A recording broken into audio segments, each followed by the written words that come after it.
leading up to this interview, obviously I saw what happened at Worlds, WNBF Worlds, so we're gonna get into all those details. But real talk, I thought you were gonna win that. Like I honestly thought you were Oh, gonna take. really? I thought you were gonna take the overall even when with the pictures leading up, and then I know that Babacar. I don't know if that was like a last minute thing, but when I heard that Babacar was gonna do the show, then I thought, ooh, maybe it's gonna Hey? be a tougher battle now, and it obviously was. But Yeah.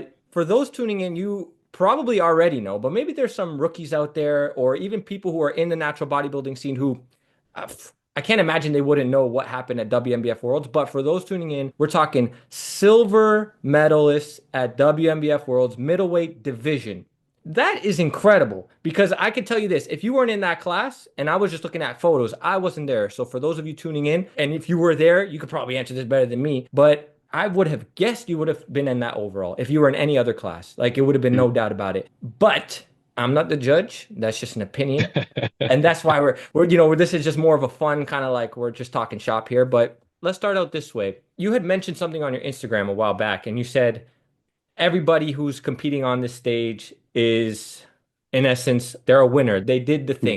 And even when I hit you up and I said, I can't remember the word for word, but I hit you up in the DM after you completed the show and I said, oh man, maybe it wasn't the exact result you wanted, but maybe I'm wrong. Why don't you elaborate on this? Because obviously everybody wants to win, but at the same time, if you brought your best package to that stage that you felt that you could bring, man, you won, right? Because you can't control all the other outcomes, who shows up, Exactly. right? So I don't know if you want to dive into that a little bit because some people they do these contests and then they get discouraged and maybe they're thinking, oh, I didn't come in first, and it leaves a Yeah. sour t that leaves a sour taste in their mouth. But no, man, you're positive. Like the way you were responding, it was something different. So why don't we start it off that way? Yeah. So for me, competing, just the strain that it puts on the family, the body, the mind, anyone that's willing to go through that process and you're willing to get on stage to get judged by people you don't know, like it takes a certain type of human being to do that. For me personally, like, and I'm just super competitive when it comes to anything. Even if I would have won, I still would have nitpicked and picked out things that I could have done better or how things could have gone differently. But honestly, whether I win, lose, like you said, if I beat my last package, I'm happy. I don't, because at the end of the day, it's opinions, right? It's who do you think looks better? I'm me. And the next time I step on stage, if I beat that last guy, that I was 2 years ago or whatever, I won. Why be sad? My family's waiting for me. They're happy. Like life goes on. Bodybuilding's great, but there's life outside of that. And you can't be stuck on that and forget everything else because you've already done that for 7, 8 months when you were prepping. Like I look at things in that perspective. I love my family so much that no matter what happens, I always fall back to that. They're happy. They're satisfied with how I did, and so am I. I don't take anything personally, and I just keep moving. I love that attitude, and I think many people should start to adopt that attitude more and more. Like you had just mentioned, when you can't control the result, like it's not like basketball, or Yeah. even if it is, like let's just say, even for those sports, at the end of the day, you got to look at it as did you bring your absolute best, and then how Hmm. could you beat that next time? And that's winning. In the eyes of what you can control, that's winning right there, right? So, Correct. and look at it this way, and this just might be interesting for people listening, but imagine going through a contest. You won the show, you won everything, but you actually didn't do everything that you could have to be at Yeah. your actual best. You might have actually showed Correct. up worse than you did last time, but because of who Hmm. showed up and who you're competing against on stage that day, you happen to just win the show. But do you feel good about that, knowing that Exactly. you aren't as good as your last version of you that you competed, 2 years ago or 3 years ago because you slacked in all these other areas that you could have actually controlled that, but you didn't. Yep. So I think that's an interesting perspective right there. Yeah, 100%. And for me, honestly, even with this prep, I still don't think I did as much as I could have. But Mm. I'm also a father of four. You know what I mean? So you have to juggle those things. And did I do enough in the terms of the bodybuilding? Maybe not, but did I do enough in terms of my kids? Hell yeah, I did. So that to me is more important. So if I have to stop myself from doing 3 hours of cardio because my daughter has a recital, I'm gonna stop the cardio. It's, you know what I mean? So Of it's course. it's different, man. Everybody has a different path, and I think if you take it too seriously, it can be very detrimental. Because at the end of the day, man, 100 years from now, we're gonna die, and nobody's gonna remember us. I mean, nobody's going to remember who was the 1972, whatever. Nobody cares. Like everybody has their own life, and we do it because we love it. We do it because we want people to see what we brought to the stage and be proud of it. Just take that W, keep it moving, and try again harder next time, and just keep living your life that way.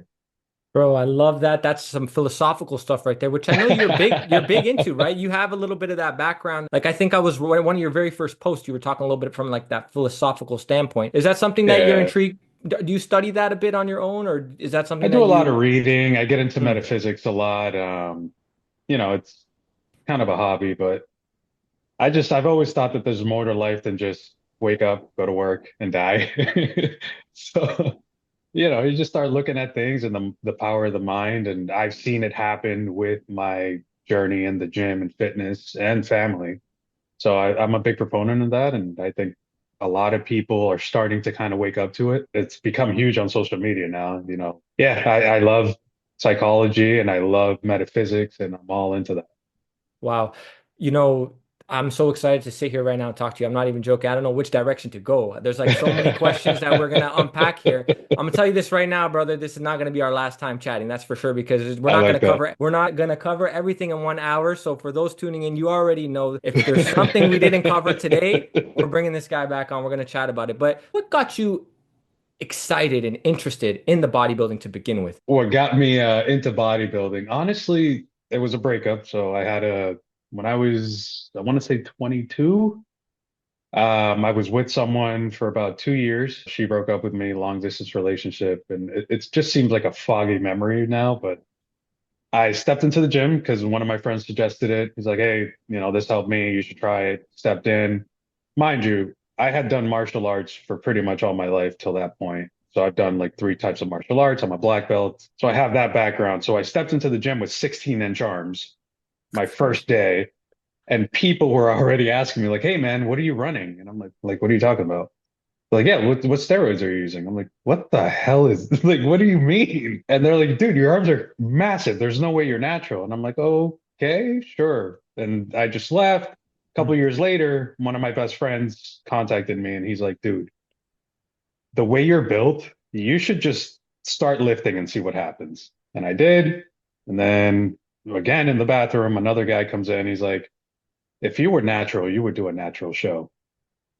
I'm like, "Okay, which one are you doing?" He told me. I competed and it was game over. That was 2018. Monster Mash was my first bodybuilding show. And after that, I guess I was good enough. And I looked at my pictures and I said, wow, maybe I could really do this. It was never a thing like I enjoyed competing because I really don't. I hate the dieting. Hmm. I just train to train for Hmm. longevity and for my kids. But then I look the way I do, so it's like I might as well. I don't want to sound cocky or anything. I really do have massive arms and I can't get away from that. And I started lifting and trying to get my back bigger, my chest, my legs, and everything just started growing. So I'm like, hey, what the hell? Why not compete?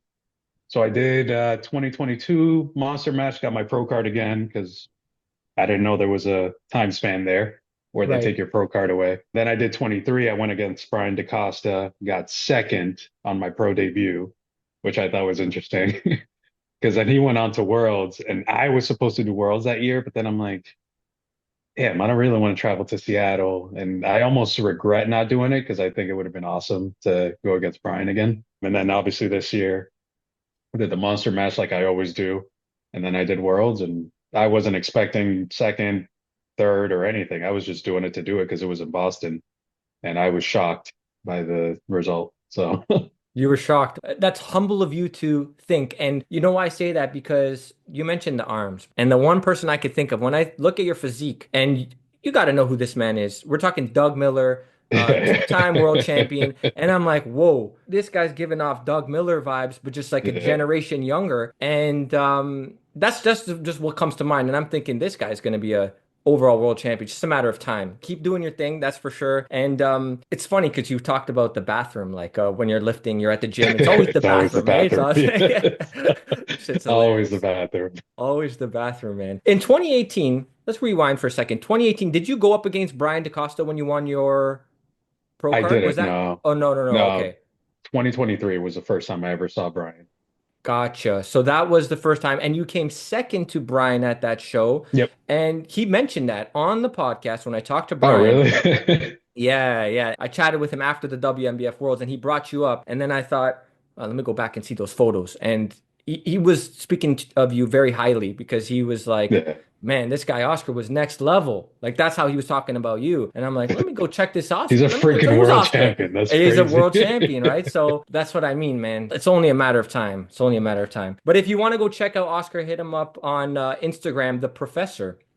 And Yes, we'll have sir. that link. Yeah, we'll have that link in the show notes because it's spelled differently because he's built different. There you go. So, all right. So this is what's amazing about this. So you did only 5 shows and then you Yeah. made your way to the pretty much pinnacle, man. That's why it's Man, like I'll it's take almost on. that. Yeah, man, that's unheard of. So we're talking 5 shows total. And this judging panel at WNBF Worlds, do you remember who was on the panel? And are you familiar with the names or not so much?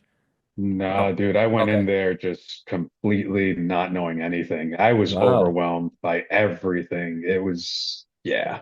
Wow. So Yeah. who did you know at the show going into the show? Were there a few guys that you knew? I knew about some guys, but I didn't know them personally. There's Saladin Trowell. I knew him. He competed. Actually, he was right next to me. I think he got fourth or fifth, maybe fourth. I don't remember. Nathan, who got third, I actually ran into him in the tanning booth. We didn't know we were competing against each other. We started talking, and then I sent him a message. I'm like, I think I was standing next to you. And he's like, holy shit, yeah. And then we just, after that, I went into the show knowing that he was there and we padded it up. But aside from like two, three guys, I had no idea. Okay. Were you nervous at all going into this event? Okay. No, I don't care about stuff like that. Dude, I went into this event not expecting any. I honestly thought I would have been happy with top five. That was my goal. I'm like, oh, if I get top five, that'd be cool. Like, I didn't know who Babacar was. I knew about him because of Instagram, but I didn't know him personally. I didn't Right. know like his competitive history or anything like that. I was just, all right, cool. And then I saw him. I'm like, oh, he looks good. Yeah, And that was wow. it. Like it was, Yeah. When you saw him, like in that moment, did you think, oh, I wonder if I could beat this guy? I can't imagine you're the type of guy you're like, I'm gonna blow out everybody. Because you just said it. You said I'll be happy with top five. So yeah. I don't think like that when I'm on stage. Honestly, what this sounds really stupid, but when I'm on stage, I'm thinking of funny things to like keep my oh, mind entertained. So as the music's going, like it didn't show it in some of the videos that I saw, but I'm actually like bumping like my chest to the music, like to try to keep my mind just, I'm just having fun, man. I don't really care about any of that. Babacar that's was one of the guys I saw, and I'm like, oh, he looks really good, but so does that guy, and so does, I didn't know who was yeah, first, yeah. second. And compared to me, I see myself every day, so I don't know like, what it looks like from an outside perspective. Like when people tell me you have big arms, I'm like, what do you mean? Like, because I Yeah. see them all the time. I don't really, Yeah. comparatively, obviously now I know because shirts don't fit, but I just see myself the way I am. I don't compare myself to anybody. I don't really care, and I let the judges decide. I don't come in because dude, you fall into a trap when you start doing For that. sure. For sure. Oh, I could beat X, or I should have beaten this for. I don't. Nah, man. Just Yeah. go in, have fun, do your thing. That's great, man. Great message. That's a beautiful message. Who inspired you to get into this the whole, like, to take it to that next level? Like, actually, let me rephrase this question. Is there anybody that inspires you physique wise, maybe a specific era of bodybuilding? Honestly, there's one person that I've always looked at that I'm like, man, if I could just Phil Heath is that dude, man. Oh, wow. Okay. I look at Phil Heath and I'm like, I feel like I could be the natural Phil Heath. Like Dude, you look like the natural Phil Heath, bro. Even your skin complexion, like you are the natural. Come it's on now. crazy 'cause I'm looking at the pictures. I'm like, damn, like if I just get this up and I feel like I could be the natural Phil Heath, but he's just a physique that's so unattainable. Like his symmetry, size, just the way everything popped. But in terms of like humans, not Phil Heath, I don't really have like idols or people that I look Mm, up to. I honestly, like I told you earlier, I do this just to do it. yeah. I don't, and there's people that are like diehard fan of the sport and they get inspiration from this person. That I ain't just you. want to live. I want to live till I'm 96. Like, Longevity, man. That's it. yeah. Yeah. I want my bones to be healthy. I want to be strong. But honestly, I think it was 2022 where I saw a picture of myself and I'm like, damn, I wonder how I would fare against the world. If I did worlds, like, how would I do?